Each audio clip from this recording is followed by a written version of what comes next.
டே 43 of நான் resolution follow பண்ண போகிறேன். போன வீட்டில் நம்ம டிம்மிக்கும் அவங்களோட ஃபியான்சிக்கும் நம்ம நேம் கேட்டிருந்தோம். யாரும் என்ன கமெண்ட் பண்ணலன்னு நினைக்கிறேன். பார்த்த வரைக்கும் இன்னும் யாரும் கமெண்ட் பண்ணல. இந்த வீடியோ போட்டதில் கமெண்ட் பண்ணுறேன்னு நினைக்கிறேன். ஒரு நல்ல நேமை கமெண்ட் பண்ணுறேங்க.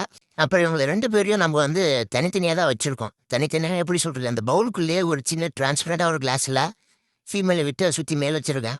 உடனே வாங்கிட்டு வந்தோடனே நம்ம விட்டோம்னா, சிம்பிளாக சொல்லணும்னா அவன் பேரில் இருக்குது, அவன் ஃபைட்டரு. யார் வந்தாலும் ஃபைட் பண்ணுவான்.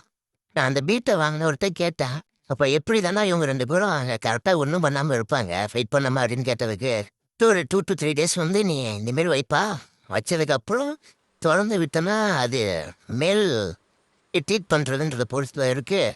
எல்லாமே இந்த ஃபீம்லேருந்து எக்லோடெல்லாம் இருக்கிறதால கொஞ்சம் பார்த்து இன்னும் ஒரு 3 நாள் வரையும் வை அப்படின்னு சொன்னார். அதனால தான் இந்தமாரி வச்சுருக்கோம். வச்ச உடனே என்னென்ன வேலை காட்டினா, அந்த கிளாஸை சுற்றி சுற்றி வர்றது, எப்படி தண்ணி எகிரி வச்சு வெளியே போகலான்னா பார்த்துட்டு இருந்தான். அதனால தான் நாங்கள் அப்படியே வச்சுருக்கோம். மேபி நான் இந்த வீடியோ போட்டு அடுத்த நாளே கூட நான் எடுத்துருவேன். அது என்னென்னு நம்ம அடுத்த வீடியோவை பார்க்கலாம்.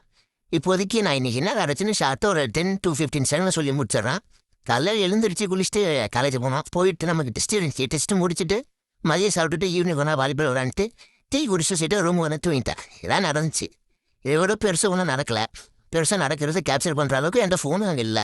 அதனால் நம்ம நாளைக்கு பார்க்கலாம். கேப்டன் ரைட்டாக சொல்கிறேன், ஃபாலோ பண்ணுறோம்.